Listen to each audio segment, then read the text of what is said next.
So this is still your election command center. We are going straight to the Ngleshie Amanfrom constituency where my colleague Grace Hamoasari has joined us. Grace, we're told that there was earlier a dispute, a disagreement between some two folk. What can you tell us and what's the current situation? Hello, Grace, can you hear me? Kindly unmute your microphone so we can hear you as well. Is it better now? Can you hear me? Yes, we can.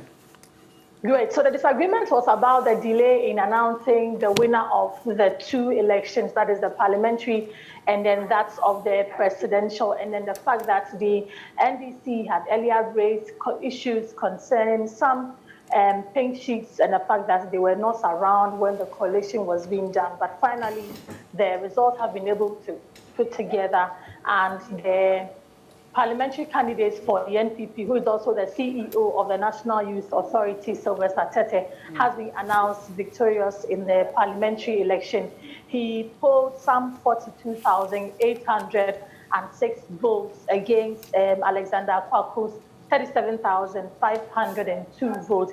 Alexander Kwaku, who is contesting on the ticket of the NDC, has rejected the vote and says he's going to seek legal advice, and so he's going to challenge the results because they think there were some form of anomalies and some irregularities, and the result that the presiding officers have given out is not what is the will of the constituents or the electorate in this constituency. So in the coming days, we should be looking forward to a legal tussle between the NPP and the NDC, but the presiding officers, we give them the chance to respond to these allegations by the NDC, and they said, well, it is in their remit to seek legal redress if they are not satisfied with the process so far. But so far as they are concerned, they did what is right, and they have given out the results according to what was presented to them. So they'll be looking forward to any form of redress that the NDC would want to be seeking to address the results that they've given out here, Martin. But yeah. Yep. I thought you wanted to mention what the presidential figures were. We didn't seem to have caught that. Yes, Martin.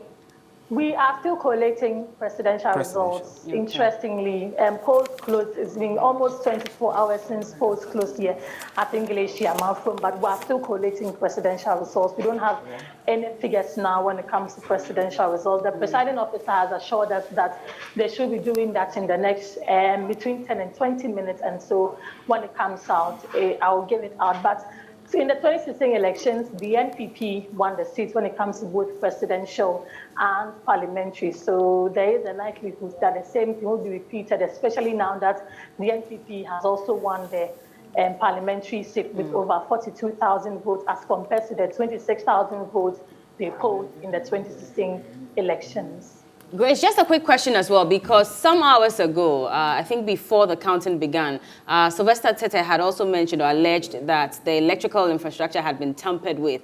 And so there was a need to fix that situation. How was it fixed? Did you have to move to another building on, in the same compound, or what exactly was done about that? Yes, Bella, we had to move from the designated area to a new one. And that was also one of the reasons why the coalition delayed, because relocating and getting this place ready was a bit of an inconvenience. They wanted to fix the old place, but the electrician they engaged said it would take between 5,000 and 7,000 cedis to get the place fixed. And they were also going to need a lot of time to be able to put the place together. So we couldn't use it. That's why we had to come from the top floor down to here to be able to use. And there were also concerns that because this place was also on the down floor, it wasn't really security conscious because it was giving a lot of access. But thankfully, to the presence of the security men who were here,